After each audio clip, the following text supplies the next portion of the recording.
25. Un trésor caché dans les tâches quotidiennes. Ne serait-ce pas un clin d'œil au fabuliste Jean de La Fontaine, empruntant à la conclusion du laboureur et ses enfants, le travail est un trésor? Voyons plus avant. Parmi les activités régulières de la vie quotidienne, auxquelles nous devons satisfaire, certaines suscitent un sentiment de réticence, et l'on aimerait y échapper, mais comme cela s'avère difficile, voire impossible, pouvoir s'en débarrasser rapidement. On peut citer ici, le ménage, les courses, la préparation des repas. Liste non restrictive autant qu'évolutive, modifiable au gré de la perception de chacun. Alors, on se résigne à la besogne.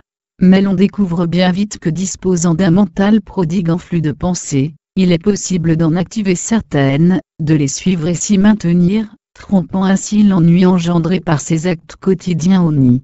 Et rien de plus facile, car l'on peut accomplir ces tâches de façon routinière et mécanique. Ceci étant exposé, il serait possible d'en rester là, de ne pas voir plus avant dans ce processus. Après tout, il semble régler admirablement le problème, laisser le corps exécuter un travail ingrat, tandis que le mental batifole. Régler ou contourner? Tiens, une question, on croyait pourtant en avoir terminé avec ce problème. Bon, soyons tolérants, et laissons-lui une chance. De quoi s'agit-il? Le recours aux possibilités mentales pour tromper l'ennui, et se résoudre à la tâche, ne prend-il pas sa source dans une stimulation émotionnelle? En recherchant bien, c'est fort possible.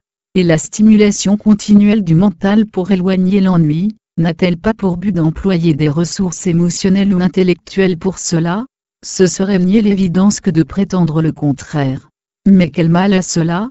Oublions les notions de bien ou de mal, et restons dans l'observation du phénomène. Oui. Donc, le recours constant à la stimulation de la conscience ordinaire, émotionnelle et intellectuelle, pour fuir une réalité déplaisante, renforce leur emprise dans ce type de situation, mais également au quotidien. Et alors, que faire? Voir s'il n'existerait pas une autre voie pour atteindre l'objectif initial, supprimer l'ennui consécutif à l'exécution de certaines tâches, n'impliquant pas une forme d'addiction à la conscience ordinaire, et peut-être plus encore. Voyons cela. La plupart du temps, il s'agit de travaux simples, répétitifs, ne demandant pas une concentration soutenue, alors, pourquoi ne pas leur accorder une attention soutenue?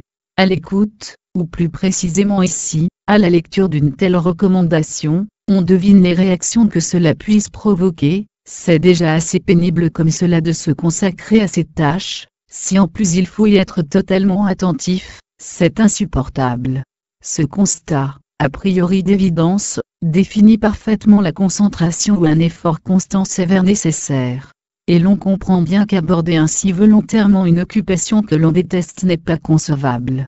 Il convient donc de développer ici le propos énoncé, afin qu'il puisse être compris et appliqué sereinement. La base, attention et non pas concentration. S'affairer aux tâches quotidiennes devient dès lors un excellent exemple pratique de différenciation de ces deux attitudes mentales, voir à ce propos la distinction entre concentration et attention. 3.1. Un dialogue entre amis, aux effets bien différents.